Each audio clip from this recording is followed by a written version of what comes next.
الحمد لله رب العالمين نحمده ونستعينه ونستهديه ونستغفره ونعوذ بالله من شرور أنفسنا ومن سيئات أعمالنا من يهد الله فلا مضل له ومن يضلل فلن تجد له وليا مرشدا أشهد أن لا إله إلا الله وحده لا شريك له وأشهد أن محمدا عبده ورسوله اللهم صل وسلم وبارك على محمد وعلى آله وأصحابه أجمعين اللهم رب اشرح لي صدري ويسر لي أمري واحلل عقدة من لساني يفقهوا قولي ولا حول ولا قوة إلا بالله العلي العظيم اللهم لا سهل إلا ما جعلته سهلا وأنت تجعل الحزن إن شئت سهلا ربي يسر ولا تعسر وأتمم بالخير أما بعد. Abu Talhah mendahulukan lehernya untuk melindungi leher Nabi sallallahu alaihi wasallam. Ini berlaku di dalam suatu peperangan, yaitu peperangan Uhud. Bila Rasulullah nak melihat kemarahan pihak musuh, lalu dia bangkit, dia menghulurkan tengkuknya. Sedangkan pada waktu yang sama, peluru-peluru daripada pihak musuh sedang menghujani Rasulullah dan juga para sahabat. Jadi Abu Talhah ini dia sanggup mempertahankan menghulurkan lehernya supaya lehernya dipanah ataupun ditombak demi mempertahankan Rasulullah sallallahu alaihi wasallam. Macam sahabat-sahabat yang lain juga sanggup mengorbankan nyawa sendiri demi mempertahankan Rasulullah. Marilah kita lihat pencipta sejati lain yang menjadikan dadanya sebagai sasaran panah musuh. Dada dia sebagai perisai lah, sebagai benteng perisai melindungi Rasulullah. Sebagai pengganti dada kekasihnya, iaitu Nabi SAW. Peristiwa ini juga berlaku ketika perang Uhud. Dalam peperangan Uhud ni banyak daripada kalangan sahabat meninggal dunia. Daripada kalangan sahabat Nabi meninggal dunia, termasuklah bapa saudara Nabi terbunuh di dalam peperangan Uhud. Siapakah nama bapa saudara Nabi yang terbunuh di dalam peperangan Uhud?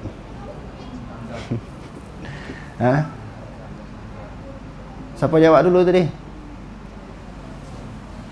Siapa jawab dulu? Tak ada? Sama? Faris mana? Akmal tulis.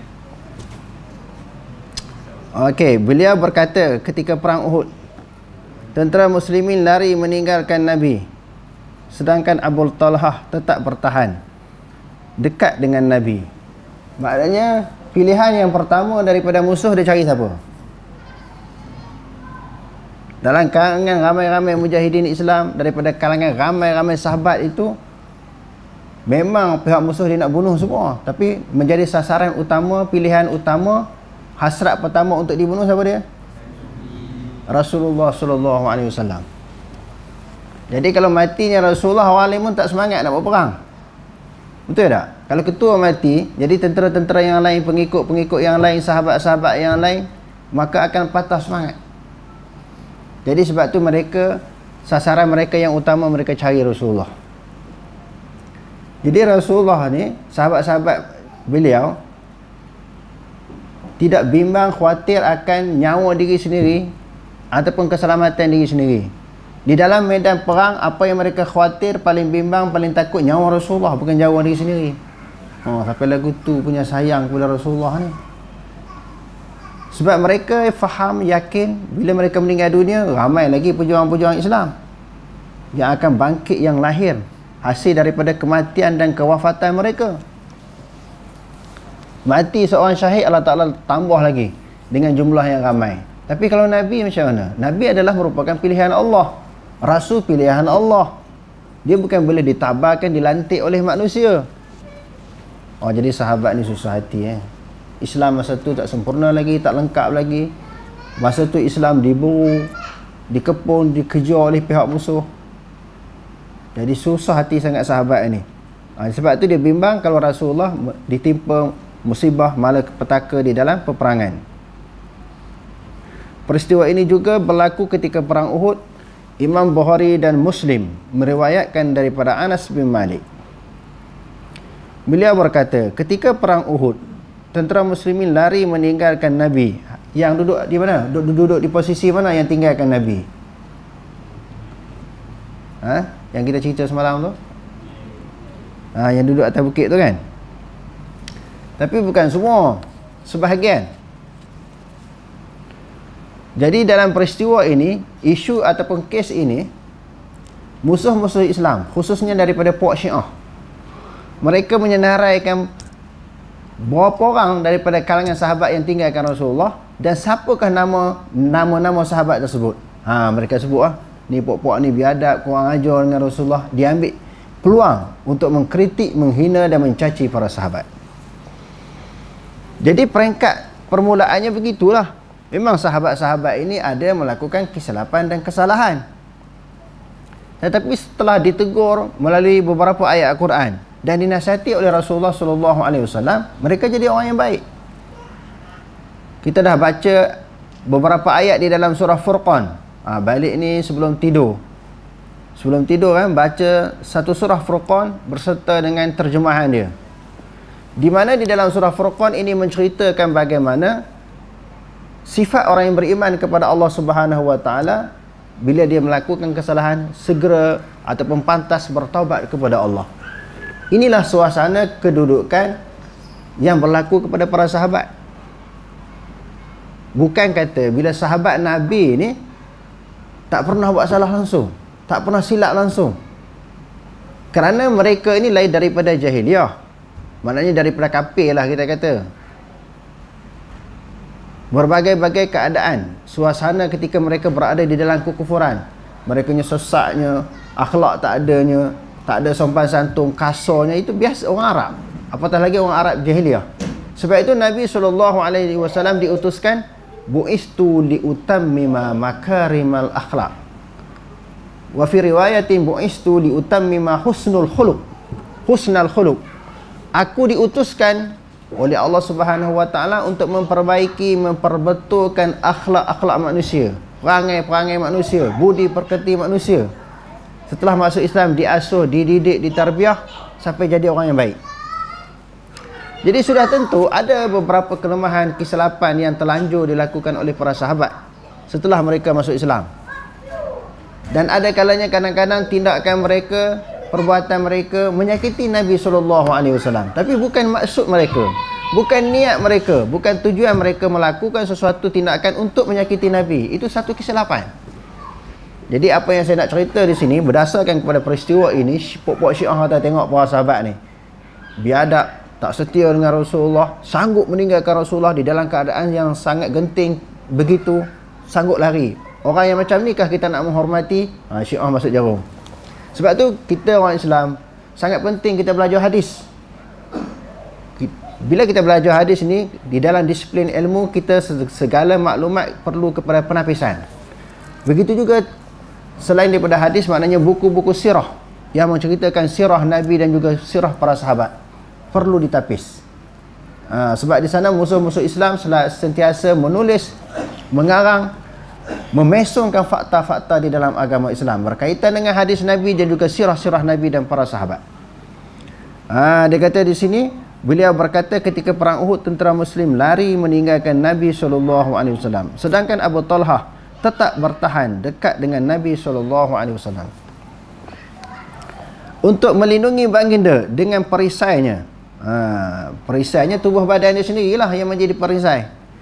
Abu Talhah merupakan seorang pemanah yang handal. Kalau dulu pemanah ni maknanya penembak tepat. Kalau sekarang ni di istilahnya apa dia? Kalau dalam polis, dalam tentera, dia ada penembak tepat kan. Jadi penembak tepat inilah yang ditempatkan oleh Rasulullah SAW berada di atas bukit Uhud. Berapa jumlah mereka? Dah lupa. 30? 50 orang kan.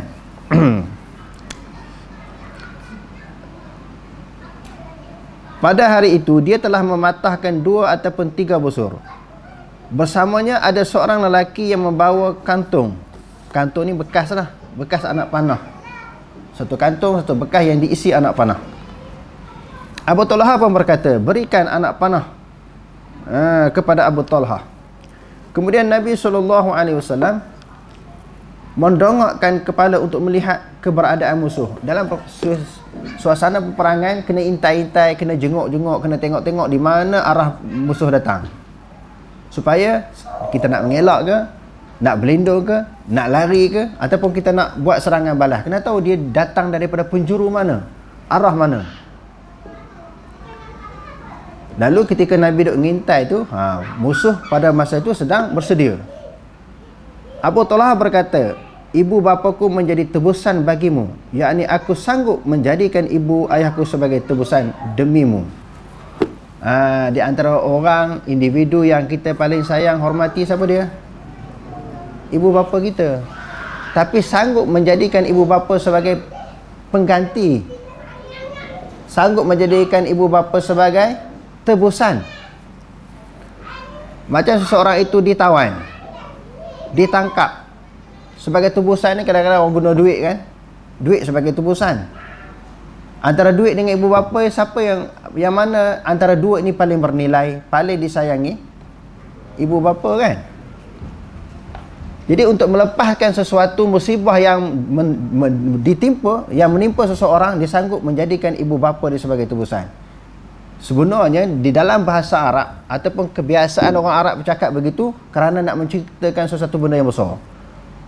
Untuk menyelamatkan Rasulullah, sanggup ibu bapa menjadi korban, menjadi tebusan dia. Sebab dia meletakkan apa? Hadis Nabi yang selalu kita baca tu. Hadis apa tu? Siang tadi pun kuliah asar kita baca lagi hadis ni. Siapa boleh baca dengan pantas dapat RM20. Angkat tangan. Angkat tangan dulu baru baca. Ustaz Akmal tulis. Hadis apa yang kita baca lepas asar tadi? Okey, setengah saat dari sekarang.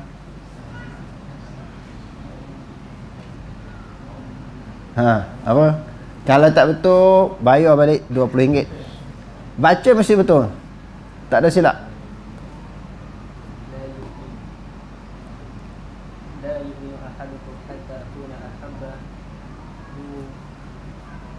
Tak ada. Okey, ada lagi siapa nak baca? Tak ingat kan? La yu'minu ahadukum hatta akuna ahabba ilaihi min walidihi wa waladihi wan nasi ajma'in. Jadi sahabat ini dia beramal dengan hadis tu. Bukan hadis tu sahajalah, semua hadis dia beramal. Tapi dalam isu ini dia teringat hadis tu. Tidak sempurna iman seseorang kamu sehingga dia meletakkan aku paling dia sayang daripada ayahnya, anaknya dan seluruh manusia. Abu Talha berkata, ibu bapaku menjadi tebusan bagimu, yakni aku sanggup menjadikan ibu bapaku tebusan demimu. Janganlah engkau mendongak kepala, sebab anak panah musuh akan mengenaimu. Biarlah leherku melindungi lehermu. Dia sanggup, dia dahulukan leher dia untuk dipanah, ditombak demi mempertahankan Rasulullah SAW. Maknanya sanggup gadai nyawa lah. Kesimpulannya sanggup gadai nyawa demi Rasulullah. Allahu Akbar. Lihatlah apa yang dilakukan oleh seorang pecinta sejati. Apakah cita-cita dan kemahuannya? Sahabat buat macam tu kerana nak syurga, sebagai bukti cintanya kepada Rasulullah. Satu hadis yang lain yang selalu kita baca, 3 perkara ni siapa-siapa yang ada dalam diri dia, dia telah memiliki kemanisan iman. Yang ni kita bagi RM30 kalau dapat baca. Baca jangan salah.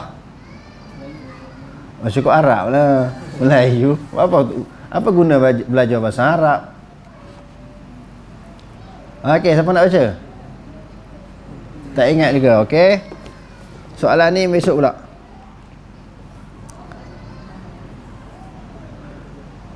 Al-Allamah Al-Aini. Okey, satu soalan lagi. Al-Allamah Al-Aini ni dia berpegang kepada mazhab apa? Dan apakah kitab yang dia tulis? Kitab apa yang dia tulis? Ni bagi RM30. Tulis nama dia. Tulis nama dia. Bila malam esok malam anugerah kan. Sebab tu dalam kuliah ustaz, kamu kena catat, tulis dan hafal. Mesti ada soalan. Hak lepas-lepas kamu tak ingat kan, jadi rugi. Berapa banyak dah duit kalau terkumpul tu, boleh dapat duit raya dah. Boleh beli tiket kapal terbang, bukan kereta api je. Kalau daripada awal kuliah kamu boleh jawab dengan betul. Okey. Biarlah leherku melindungi lehermu. Ini berlaku di hadapan dia kata, yakni aku berdiri di hadapanmu supaya apabila datang anak panah musuh, ia akan terkena leherku, bukan lehermu. Kata Syekh Muhammad Fuad Abdul Baqi, ini adalah satu bentuk doa. Maksudnya, semoga Allah menjadikan leherku lebih dekat dengan anak panah berbanding dengan lehermu, agar ia terkenaku tanpa terkena lehermu. Maknanya sanggup, kita sebut tadi, sanggup apa? Sanggup mati, korban nyawa, sanggup dia menderita sengsara demi Rasulullah.